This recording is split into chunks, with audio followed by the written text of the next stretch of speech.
Yes, you're called. Welcome, everybody, to If These Walls Could Talk. I am Wendy Stuart. And I am Tym Moss. And we Yay. are so happy to be here with you. My God, this is like the days before Christmas. Right? Christmas is what? Sunday, I think. Yeah. It's Sunday. So, in Tim, in the 12 days of Christmas, what day would this be? That's a trick question. This is probably five golden rings. Is it five golden rings today? Yeah. Uh-huh. Right, five golden rings. On. Right. Well, my gosh, how did we get to be Christmas already? How did this happen? I know.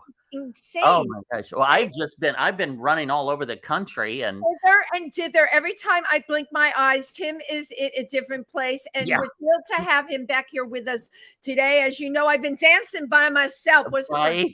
Dancing by myself.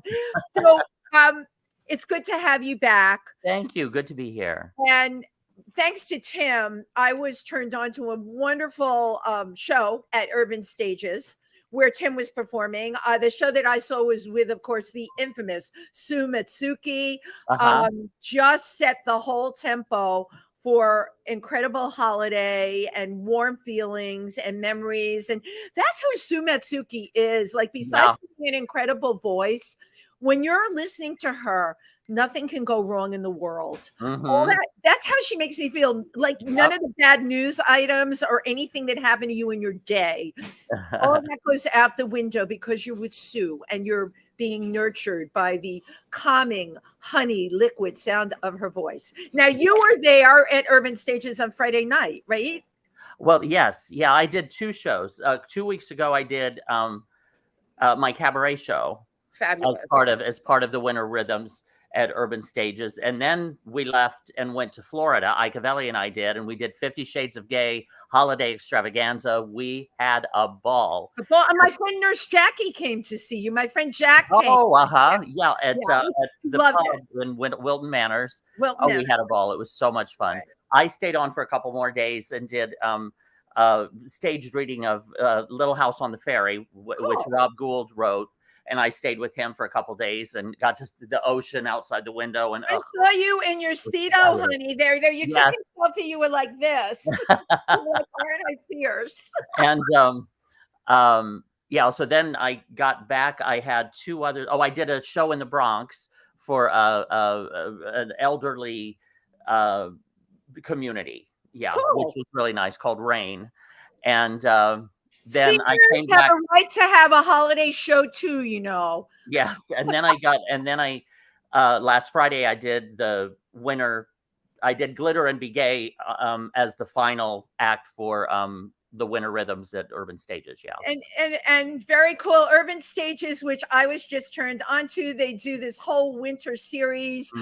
Stay in touch. Watch this show for next year because you definitely have to go. I love. And the talent. Wonderful black box theater. The people running it are way cool. They represent what off-Broadway theater really is in New York. The talent is all top-notch, amazing, and the seats were really comfortable, and they had cookies. I can easily be bought with holiday cookies. A shout out here from me. So this week, I thought I had stepped in gold. One of our amazing performers who watches this show, multi-talented, Prince Fleet Easton, who's been on the show, he gets in touch with me and he says, I just saw you in a Shamrock Industries commercial. And I write back to him and I'm like, no, I haven't done a commercial in a bit.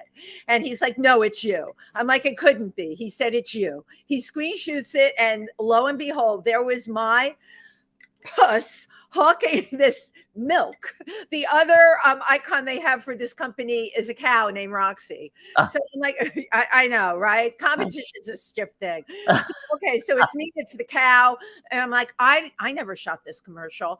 So I get in touch with them, which wasn't easy, but you know, I'm a tenacious terrier. I reached out to ad agency, client, went on social media, did whatever, because in my righteous little world, they were using my image without my permission. I tell you this story, ladies and gentlemen, because Getty Images did get back to me, and they sent me a copy of my very own signed release with my photo on it. I signed that release in 2009, and basically I was looking for some coin. I got booked for a stock shoot for like $150 for the whole thing. And now it's a big commercial that I'm not even getting residuals on or anything. And that's the way the cookie crumbiolas. So be careful what you sign. That's Mama's words of wisdom. Yes, absolutely. So there you go. Yeah, last night I went to see my friend Susan Walter from Delaware. I think you know Susan. Aiden had his show, his appearance at Don't Tell Mama they had several different performers that night. It was really fun, really fun. It was so nice to see him on stage. Jed Ryan and Joe Aiello attended also, and then we all went out for a bite to eat afterward. It was so much fun. Cool. And Aiden is one to watch for. He's really a very talented kid. Yeah. But today after this broadcast, I'm going over to Columbia Presbyterian and getting my updated COVID booster finally. Oh, I'm so happy for you. This year, I was telling Chauncey, our producer, I was telling him beforehand, I said, so far this year, I've gotten the other COVID booster. I got 2 shingle shots, a flu shot, and now I'm getting the other booster. I mean, when I drink water, I'm like a sprinkler. I got so many. Tym Moss with all that live virus running through his body, just like warms my heart at the holiday time of year when everyone is sneezing and coughing. I know I can count on Tym Moss because he's done everything right. Oh my gosh. So yes, I just wanted to say, did you have another announcement, or? I was going to have you make your announcement for us. Okay, that's what I was going to do. I appreciate everyone tuning in to If These Walls Could Talk with your hosts, Wendy Stuart and Tym Moss. And we will be back with our incredible guest, Laurie Towers. So let me tell you about today's guest. First of all, I wanted her on here for the longest time. From the moment I met her, she was promoting our incredible friend Rachel Hunter's book on Joy Lansing, or Rachel. Rachel has a bunch of names because she gets hacked on Facebook all the time. But her book is really incredible. And that's how I met Laurie Tower at the promo party, which we had at Stonewall, right? We keep it all in the family. And I wanted Laurie on the show for the longest time. I did not know at that point that she was a fierce bass guitarist, a radio host, a PR guru, that she represents some of the most amazing women who have been on this show. And I just absolutely love her. She is a mover, a shaker, and has the biggest heart in the world. Please welcome Laurie Towers. Come on into our little. I could go home after that. I'm done. Yeah. Well, we said it all. Let's get ourselves right in the middle there. Hi, Laurie. You're so perfect to have on this show today. You can scoot over a little more. Do you have enough space, my love? I do. There we go. I do. All those Christmas calories haven't ended up on my hips yet. So we still have room here. But wait till after the holiday. Firstly, you do so much. Yes. I am grateful that you found the time to come on our show. Thank you. Are you kidding me? I'm enjoying myself. Yeah, she's one of the most positive right now. And Tim does this too. We are surrounding ourselves with just the most positive people in the world, because that's a really important thing for us all to do right now. I don't have to go into the state of things, but you can create your own world. You can create your own reality. And I'm not saying you become apathetic or any of those things, but you know what? You can make your own day-to-day and your moment-to-moment fabulous. And you, girl, are making it fabulous here today. Thank you. Now, you've been doing PR a long time. You know something? Technically only 5 years, but I had a business. You did for 35 years that I had to self-propel. And you know, if you ever hired PR, you're talking about $5,000 to $12,000 a month. Yeah, right. So I had to do it myself, and I got my sports massage franchise in 57 different magazines, from Vogue to Flex to Glamour. So this was you doing. You didn't hire like anyone, right? Couldn't afford it. Right, you couldn't. Right. Not that. No, we love stories of true entrepreneurs. Yeah, it's off. And the thing is, like anything else, selling is easy. I mean, think about when we were kids and you wanted to attract somebody, you got a toy that you knew they liked, right? And you played with it in front of them. Yeah, and you know how to sell instantly, and that's all it is. Everybody could sell. So PR was a very natural. I love this. I need to know, because I'm looking at Tim. What was your toy that you were taunting people with, Tim? I honestly, Play-Doh. Yeah. Okay, I'm picturing a fire engine, but that's right. Okay, whatever gets them over. Right, well, honey, maybe I should try that now, because I could use a fireman, a good fireman. Right, Tim could get a fireman. Mine, believe it or not, maybe you would remember this, and you may remember this. Do you remember a Remco Frogman? Do you remember the plastic Frogman? You could put it in the tub. Yeah, I won it. I won it in an art contest. I was the only kid in the neighborhood that had one. See, so people would come over to my house to see my Frogman go underwater. He's drooling over the thought of the Remco Frogman. He wasn't hot, Tim. He was just plastic with flippers. But Laurie, you brought out a very, very good point. We're all selling, right? Yeah.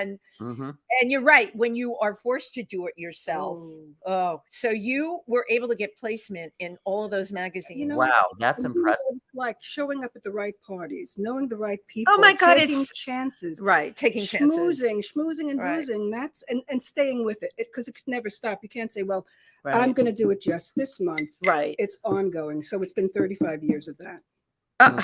My God. I told you she was hardcore. I said you're fierce, and you're right that it's the 35 years, because people all the time, I have this said to me all the time, why are you working so hard? You're the same. Like, do they think like if I stop working, it'll all go away? Every single thing that no, people just don't get it. But you like to work, though, don't you? I'm a Capricorn. Okay, there you go. Yeah.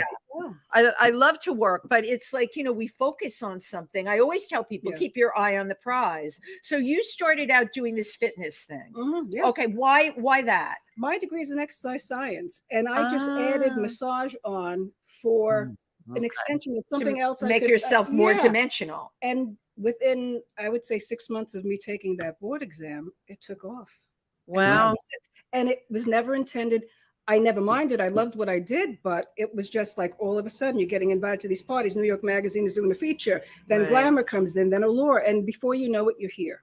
Right. And enjoyed every inch of it. You loved every inch of it. Yeah. I have to ask, how much of it, though, because I'm listening to what you did and I'm looking at you, how you look, super beautiful woman. Aww. So that is it. What Laurie created to me is a package. And about packages, Tim. All of us are marketing ourselves as packages there. So they had the whole package with you. Besides the degree, you could talk. You looked gorgeous and slim. And you were someone, when you talk about fitness gurus, you look at them and I'm sorry, but this is all marketing. You have to look a certain way. You have to, your clients want to know that they're going to do what you're telling them and they're going to come up looking like you. Well, the truth is, if you're in the health industry, you do have to look it. Right. You just do it. You have to walk the walk. You have to look like everything you're saying on your resume. Right. It's only fair that's the case. Right.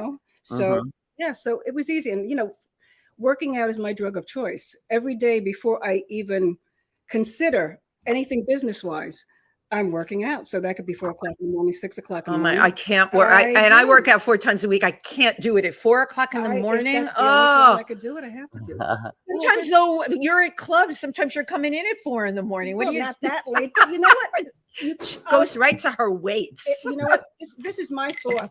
This is going to get me from where I have to go. I love it. So if I have to run for a train, it's going to let me do it. If I'm going to have to run up a couple of stairs, I have to do it. Same. And I just turned 60. So, and I say that boldly.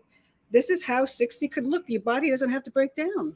Oh my God. This woman is after all our hearts. But also, again, like she was saying, with PR and presentation and with fitness, can you talk a little bit about physical advantage? Because that is your business and fitness is part of it. So it's all related. I think that the nice thing about physical advantage is what I didn't like in massage therapy is it was looked at a very certain way. You got that whole massage parlor stigma. Right. So I wanted to go out and change the face of massage therapy. So Physical Advantage was pretty much all we did with sports and dance related injuries. So I had an office on Broadway. All the dancers came after the shows. I had trainers working with me. I had, and all we did, if people called me up and said, can you just do my feet? And I would say, well, are you a runner? What's wrong with your feet? And they would say, no, I just like the way it feels. Go to Elizabeth Arden. Go someplace else. That's not what we do. And I don't want to take your money and disappoint you. But my feet are my most sensitive. Oh, my feet. Oh, the sound of it, my feet. Yes. But the whole thing is, we just dealt with all the hospitals used to sports medicine. Sports medicine. Yeah. They all refer to us because that's all we did. And I never want to take somebody off the street and, I just want a regular massage. That's not what we do. No, you're extremely serious. Yeah. Wow. Yeah, but you had like major league sports, like Yankees and Mets, the Giants, the Jets, every New York Knicks, team, Nets, Rangers. I had to sign waivers and had to, every major team came in. Did you have Reggie Jackson? I had every major team come in, and that's all I'm saying, Wendy. Oh, you did? Okay, she was for his manager. One of my survival jobs was working for his manager, and I met a lot of sports figures because of that. But I said, but it also, I mean, it wasn't just sports. You also had a lot of stage performers from Martha Graham and American Ballet Theater, Alvin Ailey, and even the Radio City Rockettes. Absolutely, absolutely. I love that you mentioned the Rockettes because first of all, it's this time of year. This is really their time of year. Their Christmas show. In the modeling world, of course, I knew a number of Rockettes because a lot of them moonlighted as models when they weren't Rocketting. But what people don't realize, the wear and tear on their bodies is ridiculous. It's not a great thing to go into because long term it looks good on the resume. That's what I always say. I mean, they are probably the most handsomely paid dancers you will ever find, as they should be. The shows that they do, and you're talking about the Gold Line is doing 6 shows a day. Wow. So then you start factoring in what they're actually making, but it looks good on a resume. Right. Yeah. But the wear and tear is now 2 years and 2 years. Okay, so I didn't even know that. Wow. It's just now tell us the difference between what you do at Physical Advantage as compared to, say, other massage or massage work. I always say we're not better. We're just dealing with the injury specifically. In other words, if I get MRIs, I read them, and if it's something that's serious, I have to take it myself, or I farm it out to somebody else. But it's all specific. I mean, people come in, and I either have to see X-rays or an MRI. You're medically based. Yeah. Tim's got a fierce MRI to show you. Don't you, Tim? Hold it up for the camera. What's the matter with you? Which one? Which part of his body? Right. I just got over sciatica. That was so not fun. You're over it though. It's pretty much behind me. I'm not using a cane anymore. He was working. You heard all those jobs he was doing. He was working. I flew to Florida when we had to fly to Florida to do 2 shows where I had to fall down on stage 3 times, and I took my cane with me to Florida. Yeah, I did it. I fell down, got back up, fell down, got back up. You know what it made me think about, though? That's the life of a performer. When you gave your big birthday party and you appeared on stage with a walker, it was like a self-fulfilling prophecy. It was my 60th birthday party. And I had at a club in Midtown, and my opening number, I came out bent over with a walker and a robe, and by the end of it, I'm spinning the walker and I rip the robe off, and I've got this silver bodysuit underneath, so it was fun. It was fabulous. But fast forward to now, he's actually with a cane. Like, oh my God, what the heck? That was I was with the cane last week. That's debilitating. It really is. To 2 months, it's right. So with Laurie, within a lot of the people you started out doing that. Is that how you expanded into PR? What was the path? Which came first, the chicken or the egg, or the PR or the physical fitness? I'm going to be very honest with you. once COVID hit, my husband and I, John, he was on the show. We always had, for the past 10 years, we had a small boutique PR firm. Right. And can we give his full name? Because he's John fabulous. Pietaro. John Pietaro. Hi, just, sweetie. Just a big, tall bruiser of a guy and a pussycat and writes beautiful poetry. He's a good guy. Okay. Enough about him. Okay, so once everything closed down in COVID, obviously the health industry got it first. Right. So I had to shut down. I had 13 locations. All of them had to go. Wow. So it's like you itemize your losses and then you realize, okay, one lawyer tells you one thing, the other accountant tells you that it could be something that could be 5 years. So I said to myself, okay, I can't, trainers, nobody was training. Right. Nobody wanted to be touched. Had to put my trainers out of work, had to, see, I don't know any of this about you. You're blowing me away. Oh, okay. But I'm glad. But so then I said, what am I going to do? Right. I'm going to go crazy because you know what it's like not to work. Just so. Well, I like you. I had to start inventing stuff. So I told John, this is what we're going to do. We're going to do a big nationwide press release, and we're going to bring out the public relations firm, and we're going to offer 6 months free PR to any businesses that were suffering. Wow. Smart you. And you know what? Kept me busy. Right. Kept him busy. Right. Yeah. And we made a lot of good friends, and we actually helped people, and we got a ton of press for that. So it was the right thing to do at the time. And now I'm doing that. Now massage is more like the side hustle. Right. I'm doing more like, wow.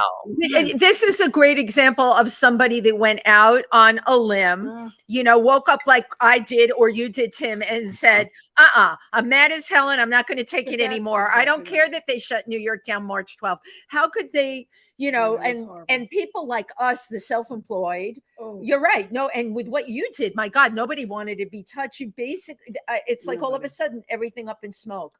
What was your mental process, Laurie? You're such a strong person. I think sometimes you just jump and don't think about it because you overanalyze and you paralyze yourself. And I made sure as long as I'm busy, I'm going to be fine. But the minute I have time to think, the dark hours will creep in. And I didn't want that. So we got a ton of clients and we just kept busy. And before you know it, two years went by and I could gradually go back into the office. Right. So you do what you need to do. Yeah. And you rebuild if you have to rebuild. And you know something, there are so many stories that are far worse than mine. So I always say I live like a rock star. I have a beautiful husband, a beautiful place, beautiful people around me. Life is good. Right. People have far worse than because you created your life to be good. Absolutely. Well, thank you for tuning in to If These Walls Could Talk with your hosts, Wendy Stuart and Tym Moss, our amazing and wonderful guests, the fabulous Laurie Towers. Now, I would like to rewind.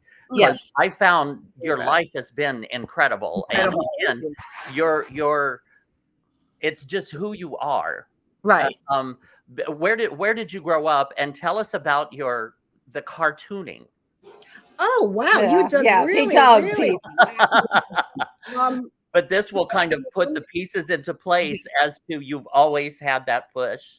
Well, let me tell you something. I was trying to get, and I still have the cartoons that I had. I had a strip called Gidget that I was trying to get. Gidget. And then I had to change it to Muffin because of copyrights. But I was trying. I remember at 13, I was sending it into the New York Times, Daily News, and Tim, I still have all the rejection slips. Oh my gosh. That's okay. That's okay. Yeah. You just said something but at 13 but the fact that you even did it at 13, who was the wind beneath your wings? You're a Brooklyn girl.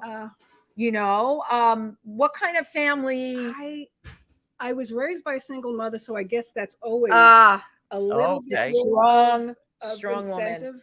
Yeah. And I had an older brother who is wonderful, but it was always that kind of pecking order. If you have a sibling, especially a male sibling, that's what you go through. So everything he did, I wanted to do. Of course. And, again, I was growing up in the 60s.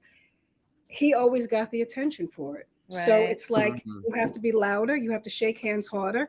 And that's just the way you have to do it. But now that kind of opens the door for your advocacy for women. Yes, absolutely. Is that where that started? Yeah, you know what? And this is why I always say, when women say, you know what? Yeah, I'm not a feminist though. How could you not be? Right. How could Right. you not want? Well, okay, but that ahead. word feminist, like It's now not- compared to when you and I first Oh, started forget it. embracing Yeah, it, yeah, yeah, the it has changed over the meaning Mhm. of it so many times. I've rephrased it for me. I'm a woman that's for equality for other women. Sure. You know, that means a strong platform that we stand on and we help each other. I usually say gender symmetry. That's I what like. I want. love that. That's what I want. Say that again for me. Gender symmetry. Gen- All Yes. I want the is buzzword. treat me as an equal. And Right. I agree. I'll be Right. honest with you. If John has a flat, I'm out helping him. If I have to carry my amp, which is 50 pounds, I always tell him, Right. no, I'm carrying it. So I will live by my word. I don't Lori expect pulls. to be, Yeah, she pulls her own weight. yeah, I don't expect better treatment. I want the same treatment. Right. That's Yeah. it. The same treatment. I don't want to change a tire. I have to be honest with you, but hey, that's okay. But I will. It's I will okay. if I have to. Tim doesn't want to change one either. Yeah. That's why I need a husband. Yeah, but it's something that I could raise over his head, or something, a little power I have over him. Yeah. So getting back to that childhood, so this 13-year-old kid, you know, is submitting her cartoons, getting rejections. You're a very creative person. What were you like at that age growing up in Brooklyn, and was it supported? I will say this, and my mother's been passed many years, so I don't want to speak rest in ill of the peace. dead. Yeah. Thank you. You didn't get support that much when you were a young woman in the 60s. Now, being we were in a household where there was just my mother, she made sure my brother got more watering, and I totally get why. But, you know, again, she kind of missed the point that, well, if there's no male figure, your daughter needs that too. So you have to. That was a big concept, though, to embrace. Exactly. Exactly. It was her generation. Right. And you know what? She made mistakes. I probably wouldn't have made the same amount of mistakes, just different ones. That's all. Right. And also, you know, Laurie brought up growing up female in the 60s and from a borough, you know, it was like my world. My mother loved the Bronx. I grew up in the Bronx. I was not taught to go after the big picture. My sister was the photographic memory. I was the funny one. I was labeled the funny one from the time I was a kid. And I remember I had stars in my eyes. My mother was a Miss Connecticut in 1935. She modeled with Lucille Ball in the city and Shelley Winters, whose name was Shirley Shrift at the time. I grew up with those stars in my eyes because I knew the Bronx. I wasn't supposed to be there. Now I look at all the great people we know from the Bronx and funny. The Bronx found me again through Tym Moss. But when you're that kid with stars in your eyes, the glamour and the way I saw what my mother had done, but that she did not have that in the cards for me. When I would talk about things like that, she would say to me, you need to get something you can fall back on. You need to get a job in the phone company. And I grew up, I don't know if your mother waved the phone company, but Tim, that was like, they hired women. You got a good paycheck. You could punch in. My sister-in-law worked for the phone company. Yeah. So Tim, there, you know, it was considered a good job. And I'm like, no, Wendy's not going to work for the phone company. No, absolutely not. I started going to model agencies at 15 years old and was turned down as you got your rejection letters at 13. I was turned down by every single model. They would say to me, where's your mother? Yeah. My mother wouldn't come with me. Wow. So what propelled you, Laurie? You had the older brother. Your mother didn't give you 100% backing because moms often didn't in those days. What makes Laurie? Well, yeah, because I mean, your mother coming from her generation, it just wasn't done. Right. No. Thank you, Tim. It wasn't. No, and she came from a huge Italian family. Right. So you know, the girls, and when you were saying that about your mother, at least your mother told you to get a job. Right. Women in my family, she's going to get married. It'll be fine. Right. Yeah. So at least and the embellishment of your brother. Look at us. We're in psychoanalysis again today. We always end up there. But it's true. But it is, and I knew you were Italian, the cultural thing in your family, the boy, you put it, well, even in Jewish families, you know, the son, the boy, the prince, the girl's going to find a husband. Or I remember growing up with the words, grab yourself a rich guy. Oh my God, I would never tell my daughter that, you know. Yeah. I'm like, but now on the other flip of the coin, look at today. Look at all the accomplishments and how far they've come. Granted, there's still a long way to go. Oh, absolutely. Absolutely. It's not perfect, but we're better than we were. And that women are running corporations. In the top in entertainment, and it's better. It's much better. It's better, but you know this, Tim, and Laurie knows this. You're still fighting your way to get ahead, and certainly in some industries that are I don't want to say male dominated, but egocentric male dominated, because there's tons of great men out there that give everybody equal footing, but the egocentric male, oh my God, they are still out there. The titans of corporations. And Lord knows I've met more than a few at events at the Explorers Club in New York. It attracts that type of male. And it's like, oh my God, Wendy breaks out in a rash talking to some of them, you know? It's still out there, but the younger guys that have come along. You know, it depends how the younger guys were raised. Now, I could tell you, I could go to family gatherings, and these are my cousins that love me. Right. And they will still manspeak. I will go to, and nobody says, how's business? They ask John, how's work? And this is just because you're invisible. Wow. Right. This is still what we're up against. And after a while, you just say, you know, I don't care. I know who I am, but it's hard. How's work, John? And it's like, hello, out here. Right. And these are people that love me. Right. So if they're going to do that, what do I expect out there? Yeah, that's That's really it. A rude awakening. Absolutely. Well, I want to thank everyone for tuning into If These Walls Could Talk with your hosts, Wendy Stuart and Tym Moss, and our wonderful and special guest, the fabulous Laurie Towers. Okay, so Laurie threw this into our universe a few sentences ago, carrying her own amp. Okay. I want to talk about her music career. Oh my God, yes. When did it start for you? Okay, first of all, Local 802 in the house. I'm a union member finally. Yay! Let's hear it for Local 802. I started when I was 13, and again, it was always my brother Larry, who I love dearly, and he's listening. I hope he's not, drinking. But hi, Larry. It was always competition. He's a marvelous bass player, but he wouldn't let me play his bass.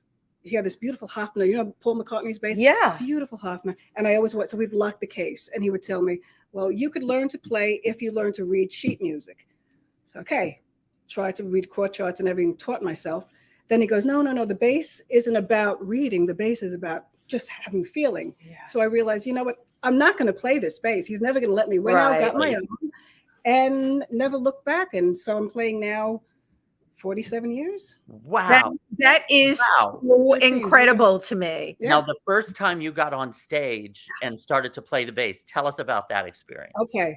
I was at this party out in Staten Island that we got hired for, and I was playing. This was a group, a band? Yeah, it was. My brother was playing a lead guitar. Oh, and I was playing bass. It was a family affair. And John was actually on drums. So you knew John back then? Oh yeah. Yeah, I knew him a long time. Actually, my brother's friend. She married him. Oh, yeah. I love that. I married him. I knew him then. I still married him. But and I was playing. I remember Another Brick in the Wall by Pink Floyd. Oh yeah. I love that. And it's a very consistent bass line. Nothing great. Yeah. But I remember I was singing at the time, and I was like, you know what? I don't really want to sing. I love this more.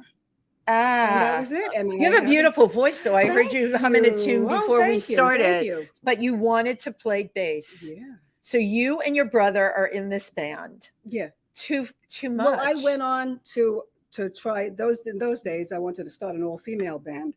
So that's what I started doing after that. So when I was like 19, 20, I was in and out of the city trying out for all these female, like, so you remember like Bananarama and the Flirts, the Go-Go's. I love the Go-Go's. Yeah.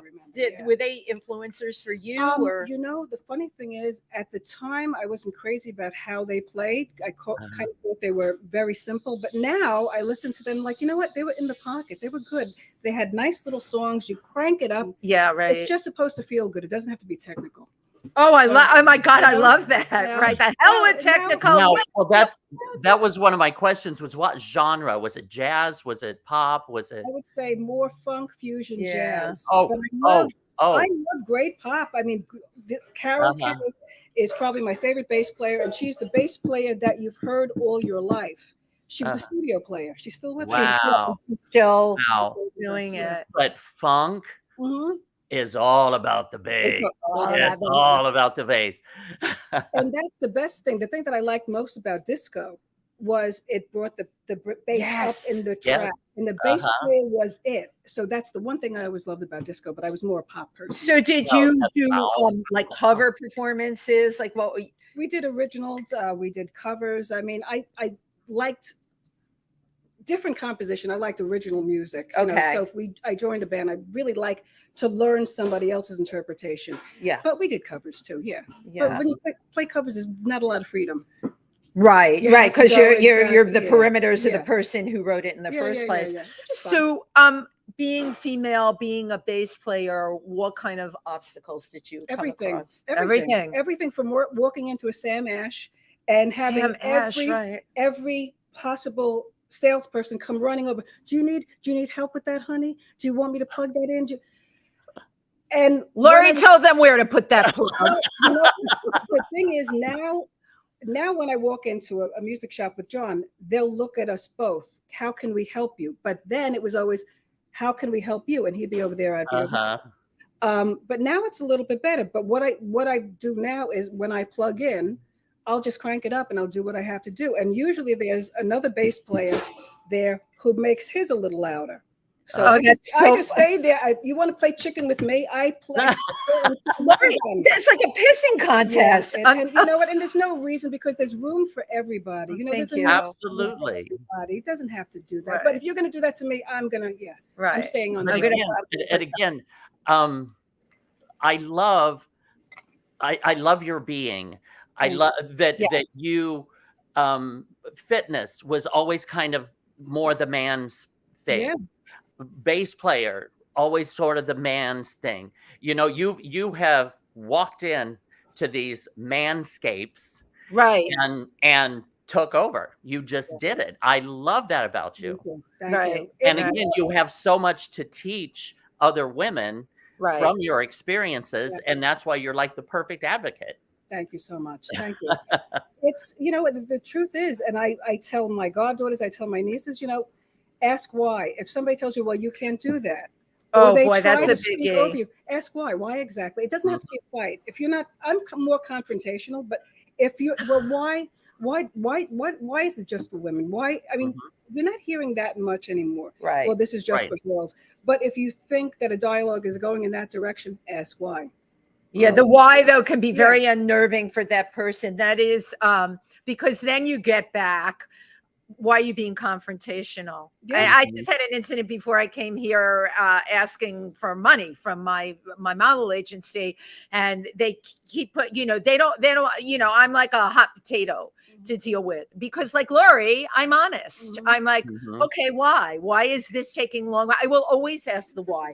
I've raised my daughter that way, and she's heard my conversations on the phone with clients, and when I'm trying to get, even with doctors' offices, okay, if you're not being clear, I'm going to call you out on it, you know? And then you get that little pause of silence at the other end of the phone as they try and comprehend, and then you will get your answer. But you know what?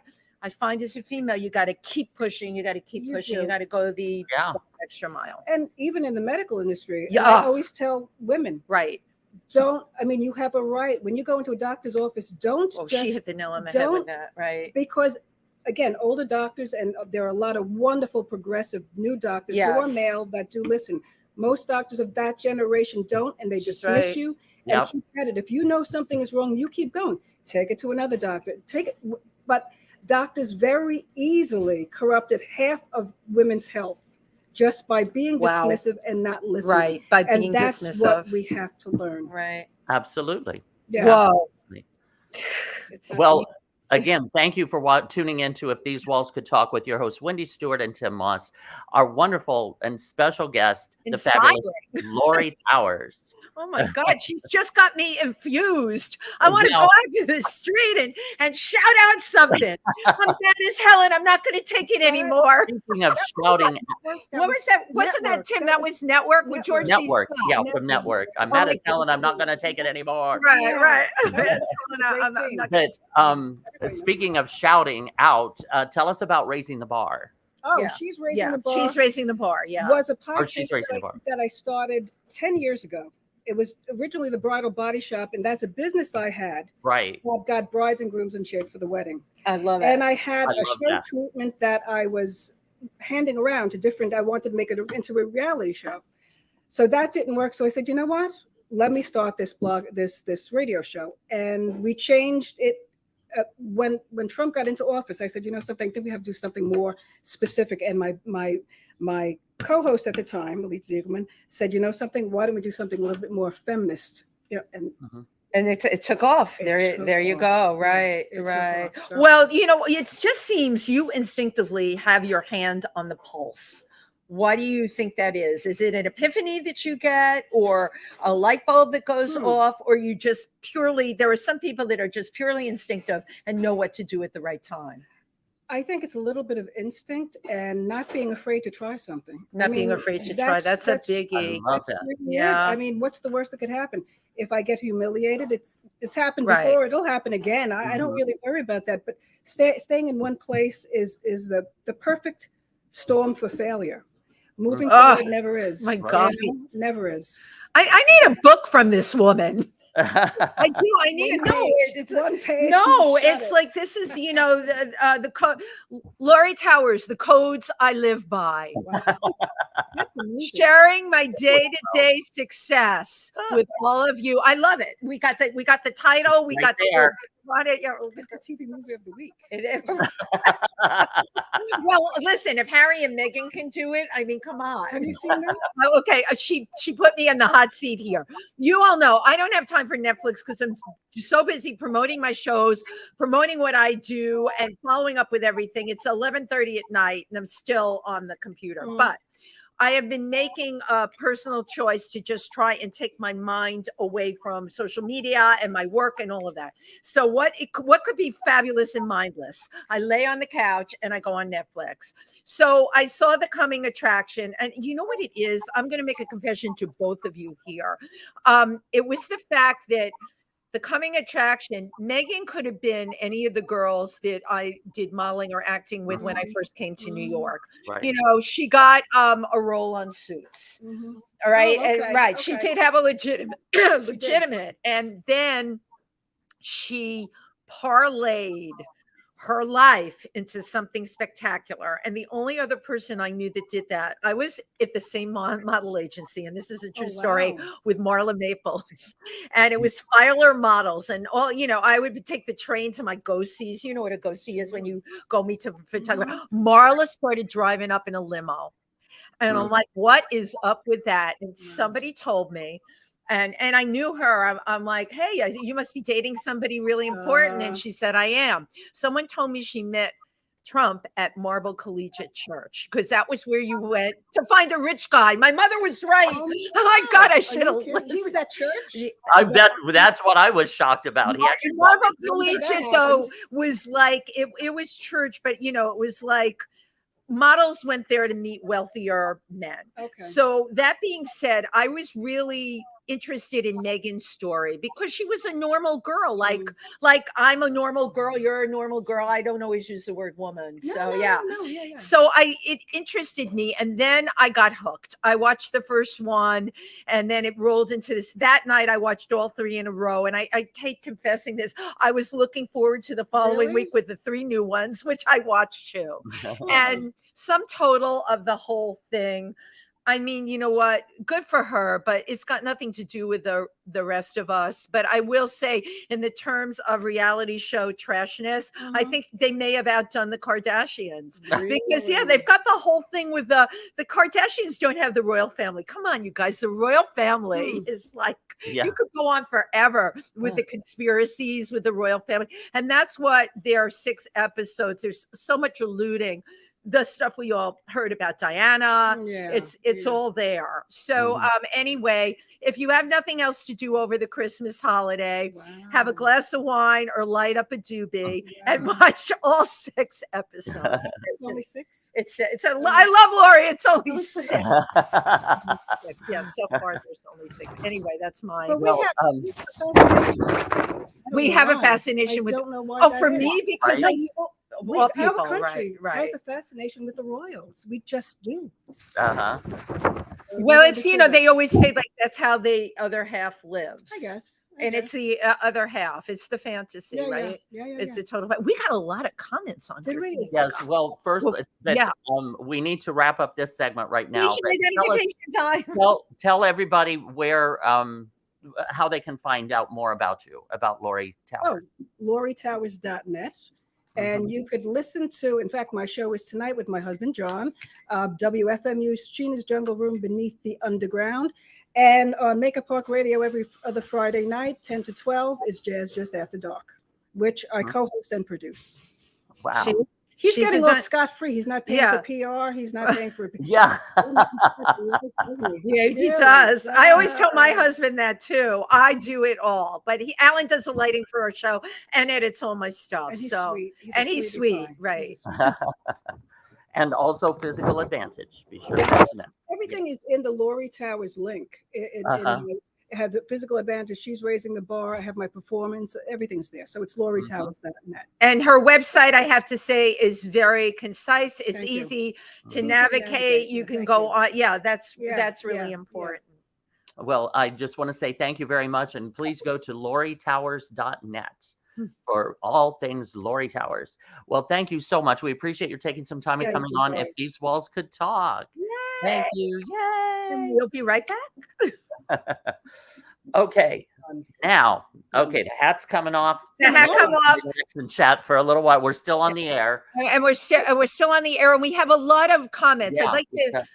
Can you clear? I can't see the comments. Who am I? You would, because I can't see it. Okay, good. Let me see. Okay, well, we've got Apollo Cabrera says great show.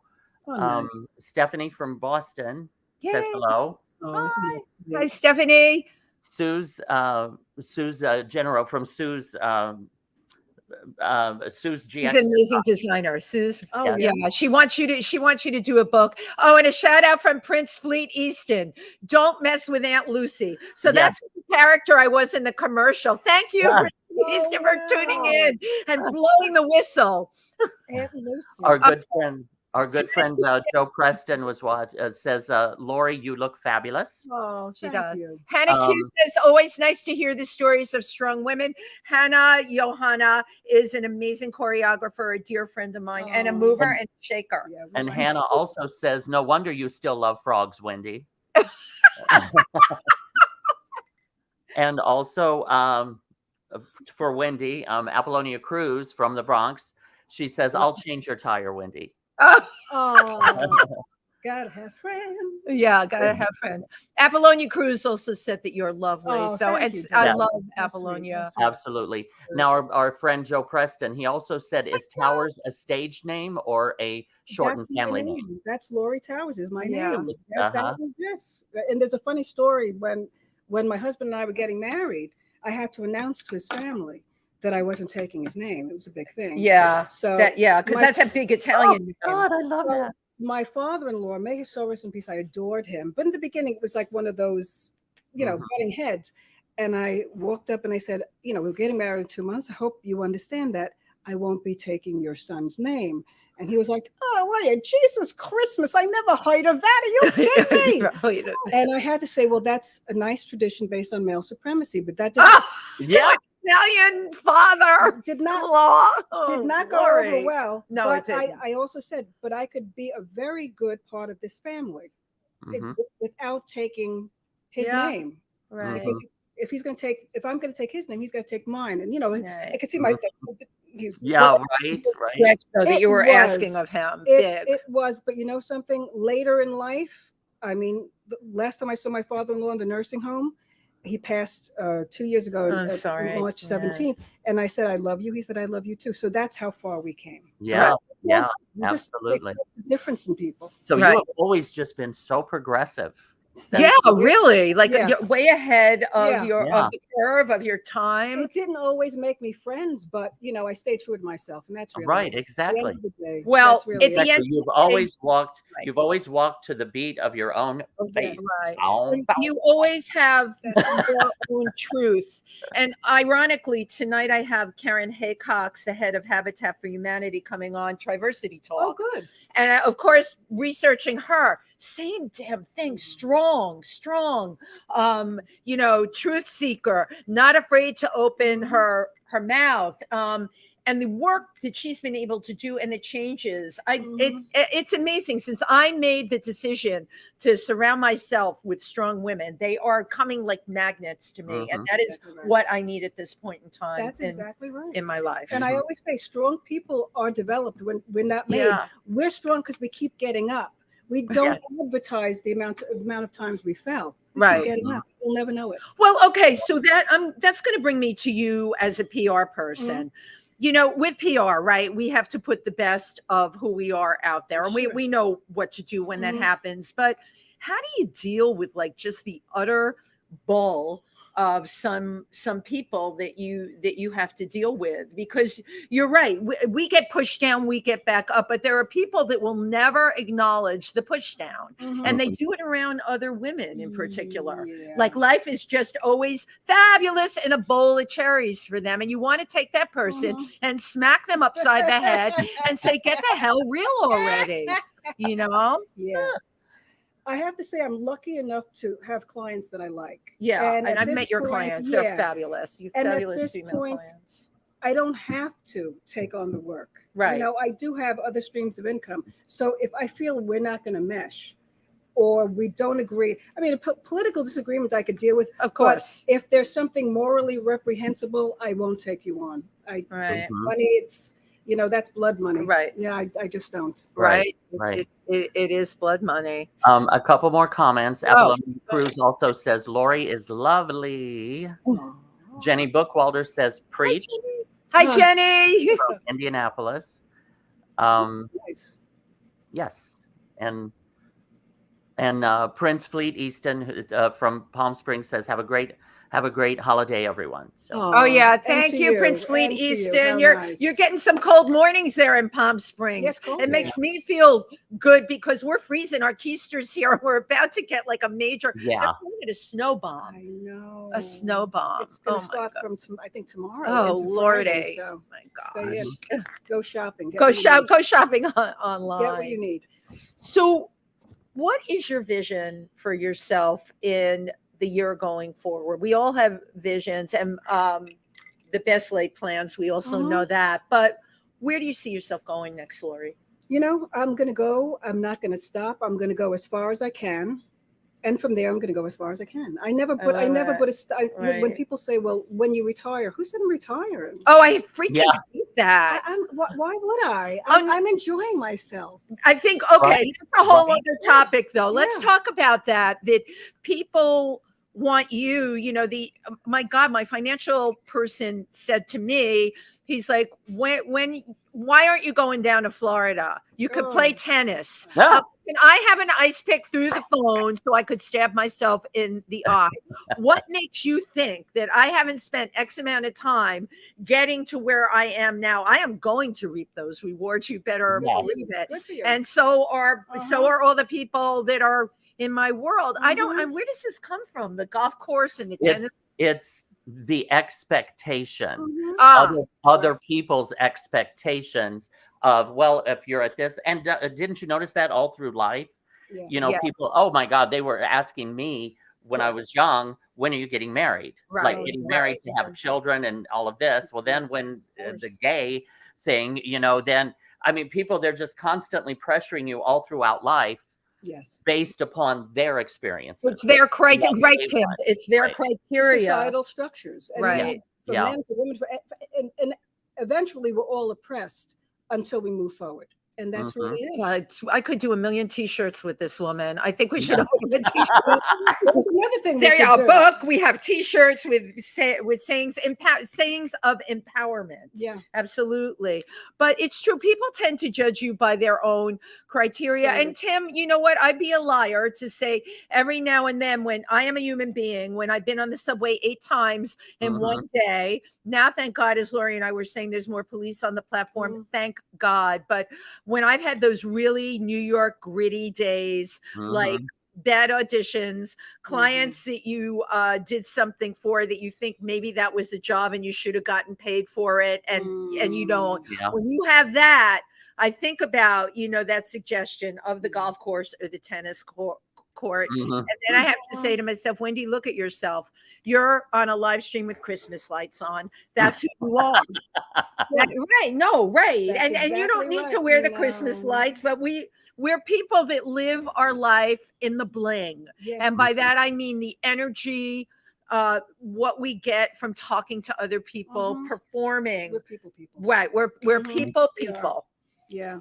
And we're mad as hell, and we're not going to take it anymore. Yeah. Well, you know what? People are genuinely unhappy with their lives, and they want to project it. I have to say, I wake up every day. I can't wait. You do. I can't wait to see what will happen next. And of course, bad days, but for the most part, it's life is wonderful. Absolutely. Right. What is that line from Mame? Life is a buffet. Right, it is. And most poor suckers are starving to death. That's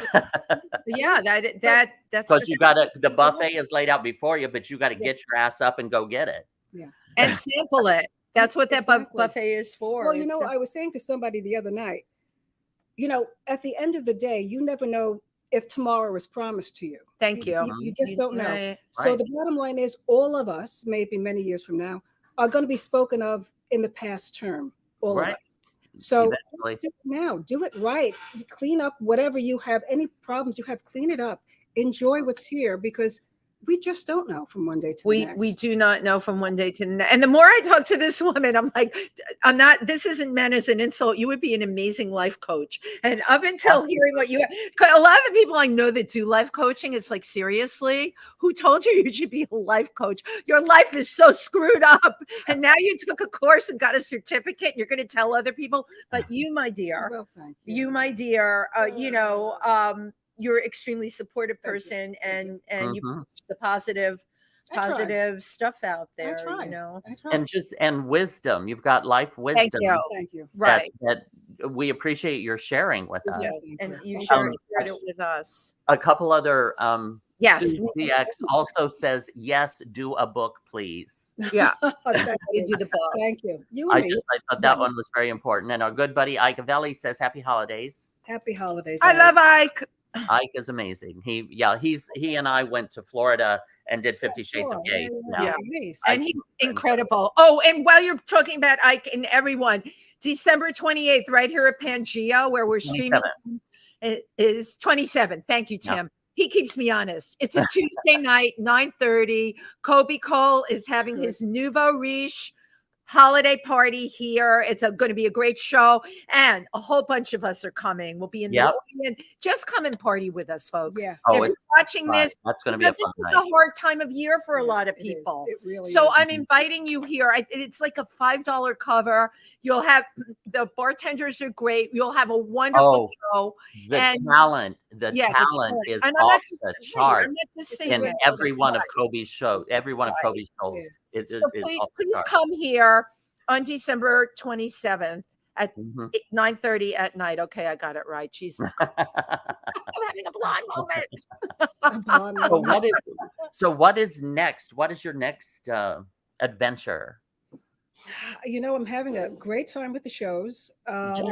I'm bringing the other one back. In fact, next week we're doing a fitness show with Tammy Lee Webb of Buns of Steel and Abs of Steel. So, that's huge. I love that. Yeah, right. She's great, and she's been on the show. We do like between holidays and New Year's resolutions, because a couple of years ago I did Glamour magazine's fitness resolutions. And, you know, truthfully, in fitness, nothing really changes. It's just a really lifestyle changes. So people are going for these fad diets that really don't work. They just make you feel like something. They feel like you're in control. That's what it. That's all it is. That's all it is. So do you have any suggestions? Like, again, I turned 61 this year. Oh, God bless you. What's that? God bless you. Oh, well, thank you. And the body just isn't what it used to be.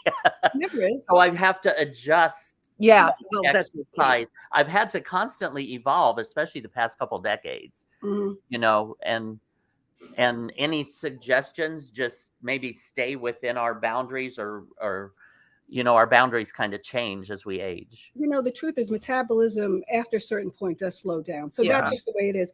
And we lose muscle mass. And when you lose muscle mass, that actually slows it down more. And that's why I always tell women, think about having muscle mass, because that will burn the extra. Right. You gotta like you gotta. Women don't want to hear it. It's like, I don't want to look like that. But that's the truth. You're right. But if you can find something, a sensible diet, nothing, low carbs, low fat, lean protein, and move. That's it. Because it's got to be something you're able to do every day. Because when people say, I went on a liquid diet and I lost weight. Okay, you lose weight on chemo too. I'm not suggesting that. It doesn't make sense. You have to live. Have one day that you have pizza or chocolate. Oh my God, I so agree. One day, but be sensible. Be good to your body. That's really it. Right. Yeah. And then there's ways you can always get things sucked out. I mean, the bottom line. No, I totally, you know, anyone who knows me, I totally believe in all of that. And I think my next platform is going to be being the best you can be, because I do the working out, I do all that. I feel amazing. But you're right. You do reach a certain age. And now it is absolutely, they can blow you up like a goddamn cream puff now. But not that it looks good, but you don't have any more wrinkles. I always say, try to stay away from anything white, rice, breads. Your plate should be colors, vegetables, healthy stuff. Nice, lean pieces of meat. That's what it should look like. It shouldn't. People say, "Well, I eat a lot of corn." Well, corn's a starch, so stay. And corn is supposed to not have any value to it, but it tastes good. That's about it. It tastes good, right? It's that's about it. And Tim, Tim does so much walking. He goes across the George Washington Bridge. How many times? I live up near the GW Bridge, so I walk over that and back, and I rehearse at I sing and practice. I just sing my heart out. Good. And I do that like about 3 times a week, usually 3 to 4. And with your sciatica, I guess that well, with the sciatica, I hadn't done it but I did it Monday and Tuesday, and today on Wednesday. Oh, am I feeling it? Well, walking is. But I'll do it again tomorrow before the cold comes in, and then I should be good for the weekend. Before the storm comes in, do it. Yeah. I agree. Yeah, I keep weights at home. I have weights at the gym. I do the elliptical trainer, and but I love working at it. And I know why you love it too. Right? It just makes me feel good. It makes me feel like I'm in control. And she's right. You know, we're New York City girls running up and down subway stairs. All right, running all over town, and you know, I can't just be laying and throwing bonbons up in the air. That's not my personality. And also another thing is, because there are those days where you just don't feel like it. I just don't feel like it. But if you push yourself to do it, you feel so much better. Right. That's exactly right. Right. And look at you. You were hither, dither, and yonder with that sciatica nerve. And I have such tremendous respect for you as a performer anyway. But the fact that I know I used to have chronic back pain. I know what it's like. And you're performing in agony, and you have to be up on stage and making everyone feel good. Wow. That's a big challenge. And I try to do it without letting the audience know. You can. My body's going, ah! Go, Tym Moss. Ah! Okay. Do you have any plans to go away over the holiday at all, or? I'm just going to visit my niece and my nephew in West Islip, but that's about it. Okay. I'm going out to Huntington to meet my daughter's boyfriend's family for the first time for Christmas. You haven't met them yet? No. Oh. And they met over during the pandemic. I've met him, of course, but yeah, this is a biggie. Nice. So I'm here. I have to be on good behavior, and I promised I wouldn't wear the Christmas lights. They're Italian. Walk in with Christmas lights. You can wear the Christmas lights. Right, they're Italian. Laurie said I can wear the Christmas lights. But also, again, please go to Laurie's website at laurietowers.net. Thank you. Thank you. And find out everything about this wonderful, fabulous woman. You, I know, have one of your clients, and I don't know when it is. You have a book signing coming. You will always have those kinds of things coming up. You'll let us know of course I will. When that is taking place. And you know, Tim and I shouted out on the show. We're in New York, and we're about social. We're about business. We're about having a good time. Yeah. Nice and again, all those together. I agree. Really, yeah, and if there's book signings or show performances or anything, just let us know, because we're always out and about around town. If we're out, that's us. That's the best way to be. Out and about. Well, Laurie, thank you again so much. You know, thank you. And thank you, everybody, for tuning in. Yes. Have an amazing holiday, however you choose to celebrate it.